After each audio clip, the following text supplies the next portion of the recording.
ধান পাহারা দিতে গিয়ে হাতির হানায় মৃত্যু। ডুয়ার্সের লোকালয়ে হাতির হানা অব্যাহত। আবারও হাতির হানায় মৃত্যু হলো একজনের।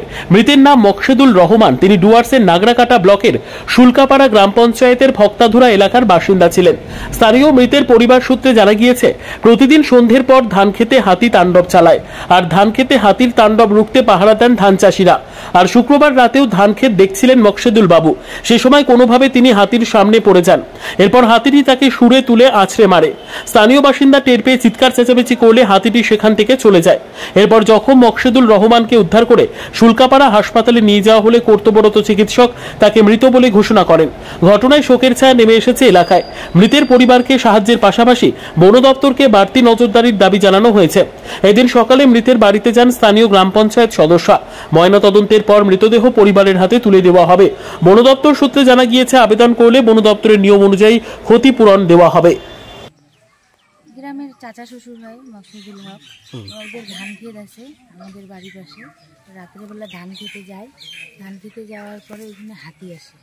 হাতি আসার পরে ওরকম হয়। তারপরে ওইখান থেকে শুল্কাপাড়া হাসপাতালে নিয়ে যায়।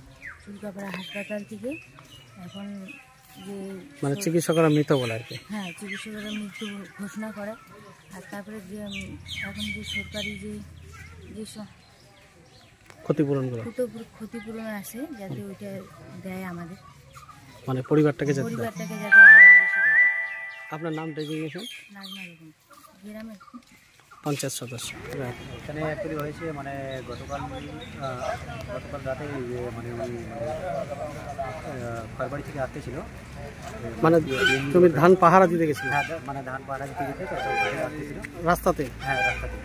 তো আসার সময় হঠাৎ করে একটা মানে জলে একটা গরু মারা ভয় থেকে একটা বুনো হাতি এসে মানে ওকে রাস্তার মধ্যে। হ্যাঁ, রাস্তার মধ্যে ওকে মারা গেছে। হ্যাঁ, উনি মারা। কি নাম ওনার? ওনার নাম হচ্ছে মকসুদুল হক। মকসুদুল।